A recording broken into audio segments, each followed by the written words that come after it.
Salut à tous! Je suis sûr que vous avez tous vu comment Chelsea a écrasé le PSG en finale de la Coupe du Monde des clubs. C'était vraiment un choc total. Aujourd'hui, nous allons parler de tout ce qui s'est passé lors de la finale, du comportement de Donald Trump pendant la cérémonie de remise du trophée et des réactions des fans que cette finale inoubliable a suscité. Plongeons ensemble dans tous les moments les plus intéressants. Les organisateurs de la Coupe du Monde des clubs 2025 semblaient avoir prévu le triomphe de Chelsea et l'éclat de Palmer. Des preuves intrigantes ont été découvertes. Les diffuseurs ont également relevé cette coïncidence. Chelsea a infligé une défaite cinglante 3-0 au Paris Saint-Germain lors de la finale de la Coupe du Monde des clubs de la FIFA, avec Cole Palmer qui s'est imposé comme la star du match, inscrivant 2 buts et délivrant une passe décisive pour assurer cette victoire éclatante. Cependant, il semble que les organisateurs du tournoi aient anticipé le spectacle que l'Anglais était destiné à offrir. En première mi-temps, le milieu de terrain de Chelsea a frappé à 2 reprises avec des finitions presque identiques face à Gianluigi Donnarumma, posant ainsi les bases de la victoire, un exploit que ses coéquipiers n'avaient réalisé ni en finale de Ligue des Champions, ni lors des phases à élimination directe de la Coupe du Monde des clubs. Palmer a célébré dans son style cool caractéristique, un geste qui lui a valu son surnom emblématique, Cold Palmer. Pendant la pause de la mi-temps, les spectateurs ont eu droit au tout premier spectacle de mi-temps du tournoi, avec des stars internationales comme Georgia Smith, J Balvin et Thames, aux côtés des légendaires Coldplay. La coïncidence a été immédiatement évidente. D'abord, Cole Palmer a ébloui, suivi par la performance de Coldplay.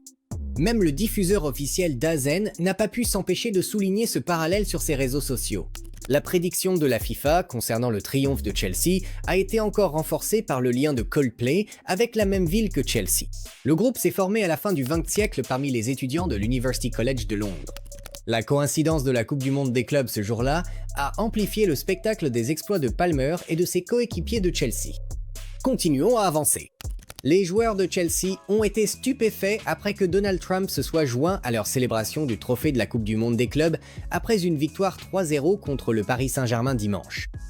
Le président américain a remis des médailles aux côtés du président de la FIFA Gianni Infantino, mais il est resté maladroitement lors de la levée du trophée des Blues, se tenant à côté de Reece James alors qu'il brandissait l'argenterie. Après que Trump et le président de la FIFA, Gianni Infantino, ont remis le trophée au capitaine de Chelsea, Reece James, Infantino a tenté d'emmener Trump avec lui. Puis, réalisant clairement que Trump ne comptait pas partir, Infantino est revenu vers lui, se retrouvant au milieu de la foule de joueurs. Reece James et Robert Sanchez ont également semblé essayer d'expliquer clairement à Trump que c'était leur moment, pas le sien, et qu'il devait respecter cela. James a poliment demandé au président de s'écarter, mais il a refusé et a dit « Non, je fête avec vous ». Le principal héros de la finale, Cole Palmer, que Trump avait repoussé de la première ligne, avait lui aussi l'air perplexe. Il a même empêché James de soulever le trophée dans un premier temps. Et même lorsque Reece James a finalement cédé et levé la coupe, Palmer est resté là, l'air un peu déconcerté. Dès qu'il en a eu l'occasion, il s'est faufilé à nouveau pour sortir de derrière le président des États-Unis. Chelsea, de son côté, a choisi une photo pour leur publication sur les réseaux sociaux où Trump était placé aussi loin que possible derrière les joueurs. Mais même dans les images de Chelsea, Trump reste clairement visible dans les plans diffusés du premier lever de trophée. James a déclaré « Je ne m'attendais pas à ce qu'il soulève le trophée avec nous, mais j'imagine que cela montre à quel point le tournoi est important. Il m'a simplement félicité, ainsi que l'équipe, et nous a dit de profiter du moment. » Cole Palmer a admis qu'il avait été pris au dépourvu. Il a dit « Je savais qu'il allait être là, mais je ne savais pas qu'il serait sur le podium quand on soulèverait le trophée. J'étais un peu confus, oui. » Levi Colwill a ajouté que Trump était censé partir après la remise, mais qu'il avait choisi de rester, laissant l'équipe célébrer autour de lui. Les réseaux sociaux se sont également rapidement enflammés lorsque les fans ont remarqué que le jeune joueur de Chelsea, Tyrick George, semblait ignorer Trump lors de la cérémonie de remise des médailles. Des images montraient George passer sans lui serrer la main, bien que certains aient fait remarquer que Trump lui tournait le dos à ce moment-là. Quelle que soit l'intention, l'incident a amusé les internautes, qui plaisantaient sur le fait que George avait profité de la distraction de Trump. Et maintenant, voici quelques réactions en ligne de la part des fans de football. Donald Trump parmi les joueurs de Chelsea. C'est drôle, non ? Dans 50 ans, les gens vont être tellement confus en voyant la photo et vont penser que Donald Trump a entraîné Chelsea pour leur premier titre en Coupe du Monde des clubs.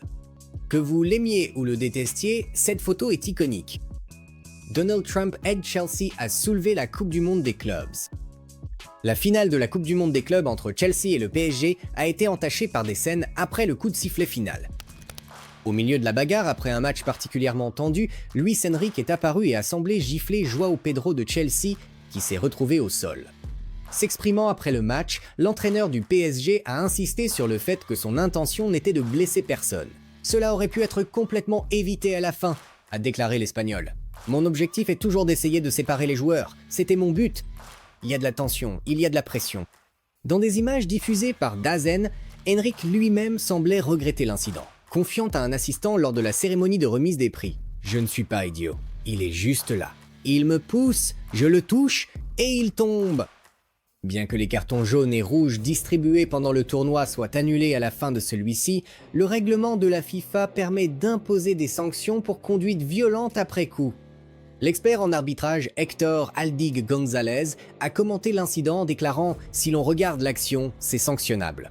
Le PSG suivra de près l'examen des images par l'instance dirigeante, d'autant plus que leur premier match de la nouvelle saison est prévu le 13 août contre Tottenham lors de la Supercoupe de l'UEFA. Toute mesure disciplinaire à l'encontre d'Enrique pourrait avoir un impact sur la préparation et la stratégie de l'équipe en vue de la saison. Quelle finale ce fut? Le triomphe historique de Chelsea, l'éclat de Cole Palmer, l'apparition chaotique de Trump et même Luis Enrique qui a perdu son sang-froid. La Coupe du Monde des clubs 2025 avait tout. Du suspense, des buts, de la controverse et des moments dont on parlera encore pendant des années. Mais maintenant, c'est à vous de vous exprimer. Laissez vos commentaires ci-dessous. Qu'est-ce qui vous a le plus surpris? Était-ce la performance de Palmer, Trump qui a volé la vedette ou l'explosion de Luis Enrique? Si vous avez aimé cette vidéo, cliquez sur le bouton « J'aime » pour ne rien manquer de nos analyses, histoires exclusives de matchs et infos transferts. Abonnez-vous à Football News Tribuna. Encore plus de contenu football incroyable arrive très bientôt. On se retrouve dans la prochaine vidéo. Et comme toujours, merci de nous avoir regardés. Au revoir.